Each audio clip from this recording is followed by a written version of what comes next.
Welcome to new folks. This week I thought I'd try a little more upbeat than last time. Tell some stories about, believe it or not, I was in the military.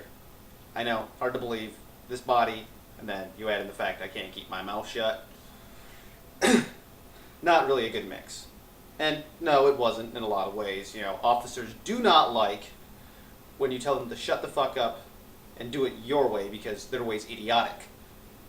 Not good. You know, for simple things. Basic training. Know when to open your mouth and when not to. Was going for a PT test. Drill sergeant looks down at me,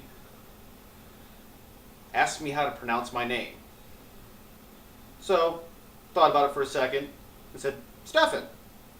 He gets all up in my face, screaming, yelling, Prophet, do you think you want to be my best friend? Is that it? We're buddies now? I'm going to call you by a first name? Flipping a fucking bitch. You know, I calmly just look up at him and goes, No, drill sergeant, I wasn't. I just was trying to give you the benefit of the doubt. To assume that you were so fucking dumb that you couldn't figure out how to pronounce a last name with 5 fucking letters, 2 of which are the same. McCoy. But I'm sorry I gave you that courtesy of the doubt. Trust me, not good. I still don't have shoulders that work right. Then you gotta be, you know, when you're in the Army, you gotta be on your toes, especially at breakfast time in basic. You get into the line, guaranteed the guy is going to throw grits on your plate, whether you ask for them or not. And then he gets pissed off and you tell him no. I'm like, I'm sorry, motherfucker, I am from New York. We don't eat grits. You know, if it sounds like something that is stuck between our toes at the beach, no thank you. Never understand the grits. I'm sorry to you southern people who like them. That's your choice. But they look like maggots in congealed cum. Them, rice pudding, no. No. But, you know, the military had its fun side.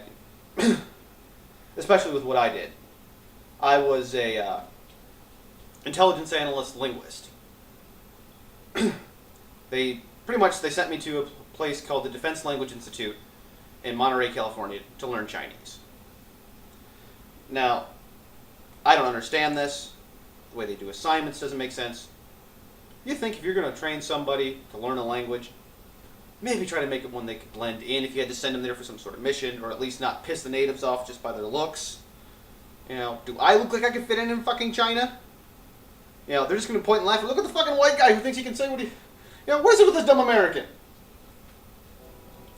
And okay, I guess, you know, you have to put people in different classes. You can't all find just Asian-looking people. I understand this.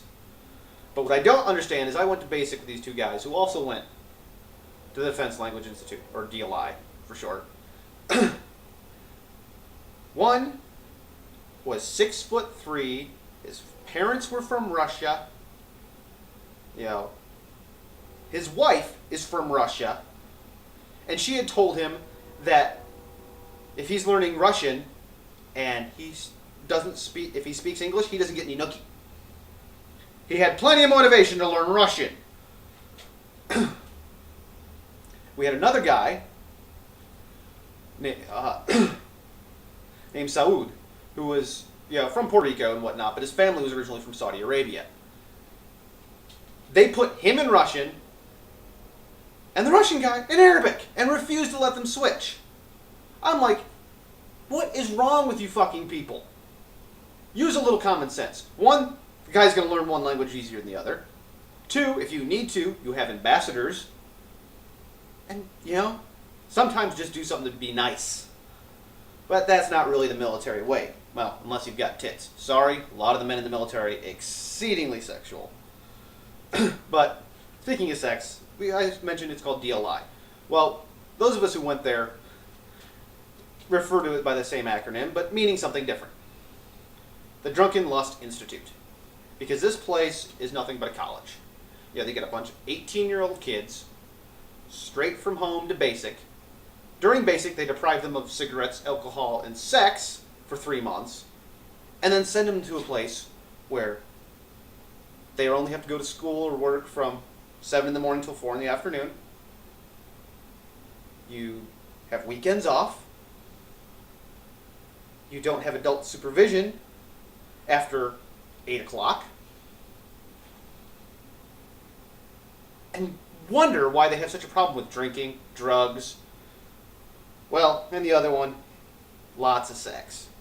And I know technically you'd think that isn't the military's problem if somebody's having sex. Except for DLI has the highest marriage rate of any base in the military. More people get married there than anywhere else because it's a tech school. And it is the longest tech school they have. Some of them can be over a year long. You're in the same little school, and you're not allowed to live outside out of the barracks unless you're married. So a lot of people get married for that, so they can have housing. They get married because they got pregnant. And just because, there are ones that fall in love. My wife and I met there. Goodfellow Air Force Base, where you go after DLI, has the highest divorce rate of any base in the military. Big surprise. And DLI is an interesting place. You get to meet all sorts of people from other places. You can learn languages, cultures.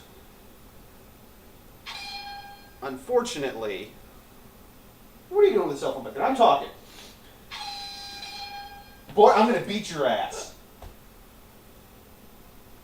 You're fucking broken. It wouldn't take more than a minute. Anyway, what the fuck was I saying? Sorry for the language. Anyway, the other problem, though, is it's supposed to be the top 10% of military intelligence. The smartest people this country can afford to put in the military, or con into it at least. And we look around at each other and realize this country is fucked. I mean, seriously. We got the alcoholics over here, the drug addicts over here, the lazy bastards who never leave their computer games over here. It was a nut house. But, it did lead to some interesting times, interesting people. Had one, fellow that, whitest black man you ever saw in your life. I mean, I'm not talking physically. Physically, he was dark as night. But he made Poindexter from Greece look cool. I mean, this guy, great guy. He acted like a sophisticated redneck. He had very polite manners. Was a complete and utter nerd, but drove this pickup truck. And oh, dear God. The base at Monterey is set on a hill that's like this. So literally, you come to the top of the hill, and it's a very steep angle. You can see the whole way down.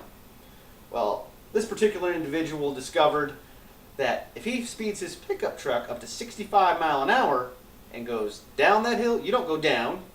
You go about 15 feet straight out and then fall. I discovered this the hard way. One day I'm riding with him and a couple of other guys, so there's no room for me in the cab. I'm in the back under the tonneau cover. Next thing I know, I'm hitting the frickin' ceiling and then smashing back down and being covered around. I mean, it was just a frickin' nightmare. It felt like a roller coaster ride that was about to explode. But he did get a little comeuppance for that. A couple weeks later, he comes flying up off that hill, looks down and realizes there's a cop car right in front of him who hits his brakes.